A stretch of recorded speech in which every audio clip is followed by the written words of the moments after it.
மறித்து Recording in விட்டனர். progress. உறவினர்கள் அவனை அலஸ்காவின் பூர்வீக சிறுவர்களுக்கு செவன்த் டே அட்வென்டிஸ்ட் சபை பொலாரிஸில் நடத்துகிற முகாமிற்கு அனுப்பி வைத்தனர். அலஸ்காவில் சாலை வசதிகள் அதிகம் இல்லை.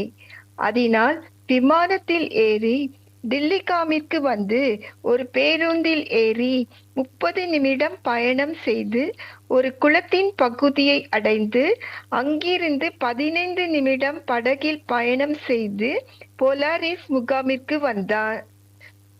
ஜேம்ஸுக்கு அந்த முகாம் பிடித்திருந்தது. அந்த குளத்தில் நடைபெற்ற தண்ணீர் விளையாட்டுகள் மிகவும் பிடித்திருந்தது. கோடை காலத்தில் அந்த குளத்தின் தண்ணீர் குளிராக இருக்கும். ஆனால் அவனுக்கு மாலை ஜெப வேளை எரிச்சலாக இருந்தது. ஜெப வேளையில் அவன் அறையில் இருந்த 7 சிறுவர்களும் எழுந்து நின்றார்கள். ஆனால் ஜேம்ஸ் மட்டும் எழுந்து நிற்கவில்லை, உட்கார்ந்திருந்தான். முகாமின் மேற்பார்வையாளர் ஆடிவ் தேவனை கனப்படுத்துகிற வகையில் ஜெப வேளையில் எழுந்து நிற்க வேண்டும் என்றார். அவன் எரிச்சலோடு எழுந்து நின்றான். அடுத்த நாள் ஜெப வேளையில் உட்கார்ந்து கொண்டு இருந்தது மட்டுமல்ல, அருகில் நின்று கொண்டிருந்த சக மாணவருடன் பேசிக் கொண்டிருந்தான். ஆனால் அந்த மாணவன் பேசவில்லை. 3ஆம் நாள் உட்கார்ந்து கொண்டிருக்கும் போது ஆடிவ் அவனை வெளியில் அழைத்து, தேவனுக்கு கனம் செலுத்துகிற வகையில் ஜெபத்தின் போது எழுந்து நிற்க வேண்டும், பேசக்கூடாது என்றார். ஏன் எதற்காக எழுந்து நிற்க மாட்டேன் என்கிறாய் என்று கேட்டார். நான் ஏன் எழுந்து நிற்க வேண்டும்? நான் ஏன் பேசக்கூடாது? நான் தேவனை பார்த்ததே இல்லை. தேவன் ஒருவர் இருக்கிறாரா என்று கூட எனக்கு தெரியாது என்று சொன்னான். ஆடிவ் தேவனை பற்றி சொல்ல இந்த நல்ல ஒரு வாய்ப்பு கிடைத்தது என்று எண்ணினார்.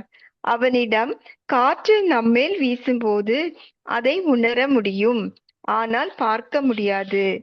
இலை அசைவு கொண்டும் உணர முடியும்.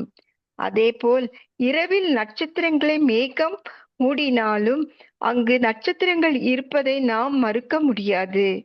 அதுபோல தேவனை பார்க்க முடியாவிட்டாலும் தன்னை சுற்றிலும் தேவ பிரசன்னத்தை உணர முடியும் என்றார். நான் அதை எப்படி அறிந்து கொள்ள முடியும்? ஏன் என் பெற்றோர்கள் மரித்து போனார்கள் என்று கேட்டான். அதற்கு ஆடிவ், மரணம் என்பது தேவனுடைய திட்டம் இல்லை. முதல் மனிதர்களான ஆதாமும் ஏவாளும் தேவனுக்கு விரோதமாக பாவம் செய்ததால் மரணம் வந்தது.